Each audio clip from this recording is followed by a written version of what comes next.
मोहिनी, कल गांव से माँ और पिताजी आ रहे हैं हमारे पास कुछ दिन के लिए रहने। इस बार मैं उन दोनों को गांव वापस नहीं जाने दूंगा। पूरे 2 साल में आ रहे हैं अपने बेटे के घर। हम भी केवल 4-5 दिन के लिए तो इस बीच में घर जा पाए हैं। कह रहे थे आंखें तरस गई तुम्हें देखने के लिए। तुम्हें तो समय मिलता नहीं है, तो हमने सोचा हम ही कुछ दिन के लिए तुम्हारे पास आ जाए। अपने दोनों पोतों से मिलने का भी बहुत मन हो रहा है।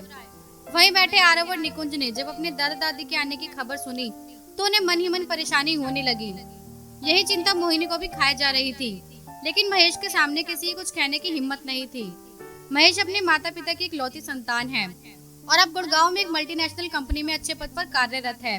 उसके जुड़वा बेटे हैं जो अब 10th क्लास में पढ़ते हैं। उसने अपना घर गुड़गांव में ही बनाया हुआ है, जिसमें उसने अपने माता पिता के लिए भी एक अलग से कमरा बनवाया था। लेकिन उनका मन अपने गाँव के सिवा कहीं नहीं लगता। वह अलग बात है, 2-4 दिन के लिए वे उसके पास आ जाते थे, लेकिन अब उन्हें आए 2 साल हो चुके थे। गांव के और शहर के परवरिश में रहन सहन में काफी अंतर होता है। आधुनिकता में रंगे उसके बीवी बच्चों को उनका रहन सहन निम्न स्तर का लगता है। ऊपर से उनका टोका टाकी करने का स्वभाव भी उन्हें बहुत अखरता है। लेकिन महेश तो अपने माता पिता को भगवान से भी ज्यादा पूछता है। ऐसे नहीं है अपनी बीवी बच्चों के हाव भाव उसकी नजरों से छुपे रह सके।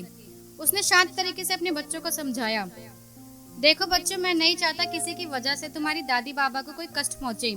वे जितने दिन यहाँ पर रहेंगे मैं चाहता हूँ तुम भी उनके साथ समय बिताओ, क्योंकि बच्चे जो अपने दादी बाबा से सीखते हैं वह ज्ञान दुनिया की किसी किताब में नहीं है। अपने पोता पोती में जान बसती है बुजुर्गों की। अरे मेरे माता पिता की मेहनत है आज मैं इतने बड़े मुकाम पर हूँ। उन्होंने जितना कष्ट सहकर मुझे पढ़ाया लिखाया है ये मैं ही जानता हूँ। मेरे माँ बाप मेरा गुरूर है। तुम्हारे पापा के माता पिता होने की वजह से तुम्हें उनकी दुगनी इज्जत करनी चाहिए। अगले दिन सरला जी और नामदेव जी अपने बेटे बहू के पास आ जाते हैं। अपना अलग कमरा होने के बावजूद वे अक्सर अपने पोतों के पास उनके कमरे में आकर बैठ जाया करते थे और उन्हें अपने गांव के किस्से सुनाते रहते थे और उनके पापा की बचपन की बातें उनसे बतलाते रहते थे। सरला जी भी रसोई में अपनी बहू के साथ उसके काम में हाथ बटा दिया करती थी। महेश की तो जैसे मुंह मांगी मुराद पूरी हो गई थी। वे अक्सर अपनी माँ से कहकर सारी चीजें बनवाया करता था जो उसे बहुत पसंद थी। रोज रात को अपने माता पिता के पैर दबाना भी नहीं भूलता था महेश। सच में अपने माँ बाप के लिए श्रवण कुमार ही था। मोहिनी को उनके काम करने का कोई तरीका समझ नहीं आता था। यही हाल बच्चों का भी था। अपने दादी बाबा की हर चीज में टोकना उन बच्चों को बिल्कुल अच्छा नहीं लगता था, लेकिन महेश के डर की वजह से कोई कुछ नहीं कह पाता था। एक दिन महेश ऑफिस से चहकता हुआ घर आया और आते ही अपने माता पिता के पैर छुए और उन्हें खुशखबरी दी कि कल उनके बेटे को बेस्ट एम्प्लॉय का अवार्ड मिलने वाला है, जिसमें सारा परिवार आमंत्रित है। आप दोनों को भी मेरे साथ वहाँ चलना है।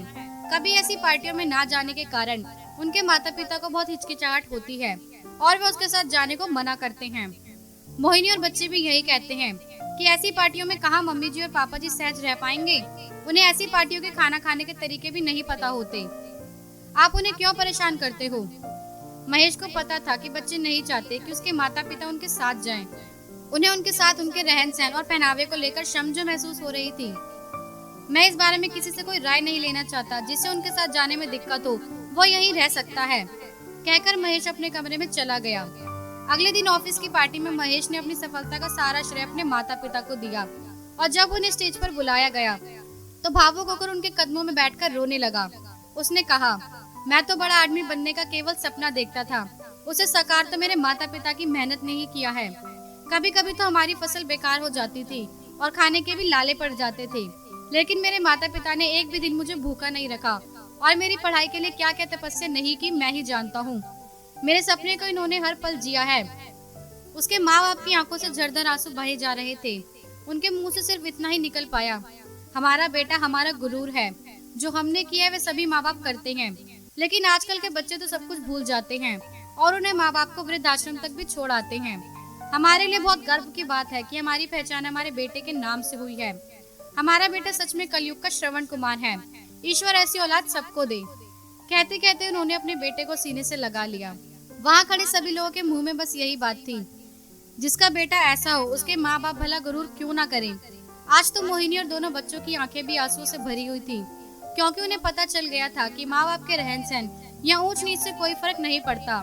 माँ बाप तो केवल माँ बाप ही होते हैं, जो भले ही अनपढ़ क्यों ना हो, लेकिन अपने बच्चों को संस्कार सबसे पहले वही सिखाते हैं। अगले दिन सरला जी और नामदेव जी जब गांव वापस जाने के लिए कहा तो दोनों बच्चों ने जिद करके उन्हें अपने पास ही रोक लिया।